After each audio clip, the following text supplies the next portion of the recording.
Hello students, আমার চ্যানেলে তোমাদেরকে স্বাগত। শুরু করছি ক্লাস 12 থার্ড সেমিস্টারের ইতিহাসের ক্লাস, সাংস্কৃতিক সমন্বয়। তোমাদের 15 তারিখ পরীক্ষা। আমি কিন্তু চ্যাপ্টার ওয়াইজ তোমাদের ইতিহাসটা করিয়ে দিচ্ছি রিভিশনের জন্য। আশা করি ভিডিওটা তোমাদের ভীষণ ভীষণ উপকারে দেবে 15 তারিখের পরীক্ষার জন্য। ঠিক আছে, চলো শুরু করি। ক্লাস 12 সেমিস্টার 3 হিস্ট্রি, ইতিহাসের ক্লাস, সাংস্কৃতিক সমন্বয়। এই অধ্যায় থেকে দেখে নিই গুরুত্বপূর্ণ প্রশ্নগুলি। ঠিক আছে, দেখো, ব্রাহ্মণ্য ধর্মের উদ্ভব হয় পরবর্তী বৈদিক যুগে। পরের প্রশ্ন বলছে, নিম্নলিখিত যেটি পঞ্চপাশনার অন্তর্গত নয় ভক্তিধর্ম। ভক্তিধর্মের মূল কথা হলো ভক্তির মাধ্যমে মুক্তিলাভ। রামাত বৈষ্ণব ধর্মের প্রতিষ্ঠাতা ছিলেন রামানন্দ। উত্তর ভারতের বাইবেল বলা হয় যে গ্রন্থটিকে রামচরিতমানস। আগ্রার অন্ধকবি বলা হয় যে ভক্তিবাদী সাধককে সুরদাস। একশরণিয়া ধর্মের প্রবর্তক ছিলেন শঙ্করদেব। দোহা রচনা করেন যে ভক্তিবাদী সাধক তিনি হলেন কবির। স্বরবিপাক কথার অর্থ ঈশ্বর সর্বত্র বিচরণশীল। শিখ ধর্ম প্রবর্তন করেন গুরু নানক। গুরুর মুখে উচ্চারিত ভাষাকে বলা হয় গুরুমুখী। প্রথম গুরুদ্বার নির্মাণ করেন নানক। শ্রী চৈতন্যদেবের দীক্ষাগুরু ছিলেন ঈশ্বরপুরী। শ্রী চৈতন্যদেব প্রচারিত ভক্তি ধর্মকে বলা হয় গৌড়ীয় বৈষ্ণব ধর্ম।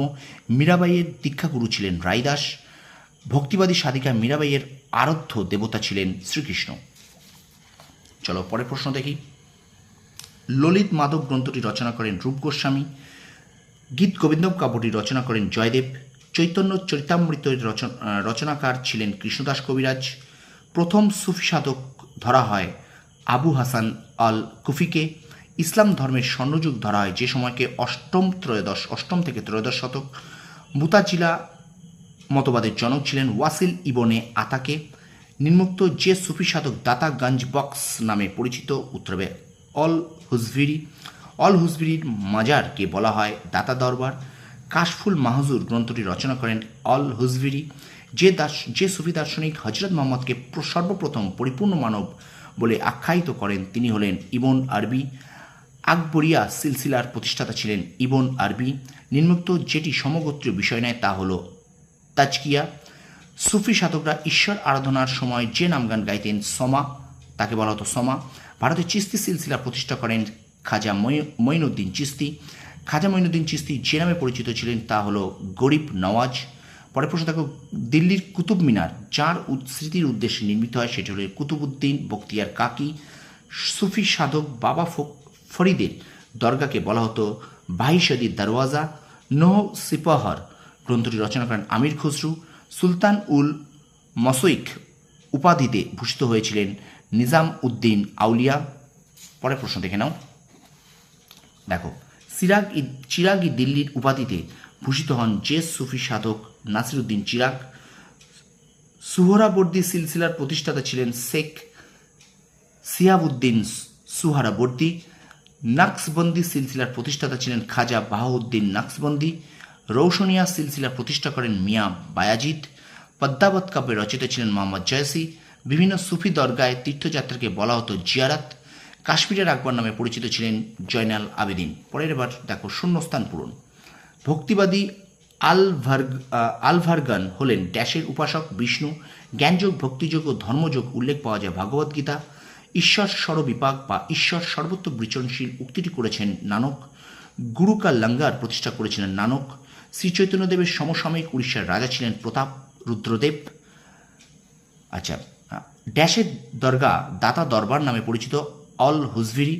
হজরত মোহাম্মদকে প্রথম ইনসান ই কামিল বলে ঘোষণা করেন ইবন আরবি। সুফি মতে বা রুহ বা মানবাত্মা হল আল্লাহর অংশ। ভারতের প্রথম সুফি সাধক ছিলেন অল হুজভিরি। ইসলামীয় ধর্ম সংস্কারকগণ ড্যাশ নামে পরিচিত ছিলেন? উত্তরাবে মুজাদ্দিদ। পরের প্রশ্ন দেখো, সুফি সন্তরা ড্যাশের মধ্য দিয়ে তাদের মতবাদ প্রচার করতেন? উত্তরাবে মজলিস। এবার চলো আমরা চলে যাই পরের প্রশ্নে। দেখো, সুফি সন্ত বা দরবেশ প্রতিষ্ঠিত আশ্রমগুলিকে বলা হয় খানকা। সুফি মতবাদে বলা হয়েছে ঈশ্বর এক এবং অদ্বিতীয়, যার অর্থ হল তৌহিদ। সুফি সাধক সেলিম চিস্তি ছিলেন মোগল সম্রাট ড্যাশের সমসাময়িক আকবর। আর শেষ প্রশ্ন দেখো, সুফি সন্তদের দরগায় তীর্থযাত্রা করাকে বলা হয় জিয়ারাত। তো এই হলো তোমাদের দ্বিতীয় যে চ্যাপ্টারটা আছে সেই দ্বিতীয় চ্যাপ্টার অর্থাৎ সাংস্কৃতিক সমন্বয় অধ্যায় থেকে তোমাদের জন্য রাখলাম কিছু এমসিকিউ শেয়ার করলাম। আশা করি ভিডিওটা তোমাদের ভালো লাগবে। এই প্রশ্নগুলোকে একবার পরীক্ষার আগে দেখে যাও। ঠিক আছে, চ্যাপ্টার ওয়াইজ আমি তোমাদেরকে করিয়ে দিচ্ছি। সুতরাং হাতে মাত্র 2 দিন সময়, সুতরাং এগুলোকে অবশ্যই তোমরা একটু দেখে যেও। ভিডিওটা ভালো লাগলে লাইক করো, কমেন্ট করো, শেয়ার করো, আর আমার চ্যানেল নতুন হলে অবশ্যই চ্যানেলটাকে সাবস্ক্রাইব করো, কারণ ক্লাস 12-এর 4th সেমিস্টারের কিন্তু ক্লাস আমি পরীক্ষা শেষ হলেই শুরু করে দেবো। তোমাদের 22 তারিখে পরীক্ষা শেষ, ঠিক 23 তারিখ থেকে কিন্তু ক্লাস শুরু হয়ে যাবে। তো সুতরাং যারা এখনও সাবস্ক্রাইব করোনি আমার চ্যানেলটা সাবস্ক্রাইব করো, পাশে থাকা বেল আইকনটি প্রেস করে রাখো সবার আগে নোটিফিকেশান পাওয়ার জন্য। তোমরা সফল হও, তোমাদের সাফল্য কামনা করি। ধন্যবাদ।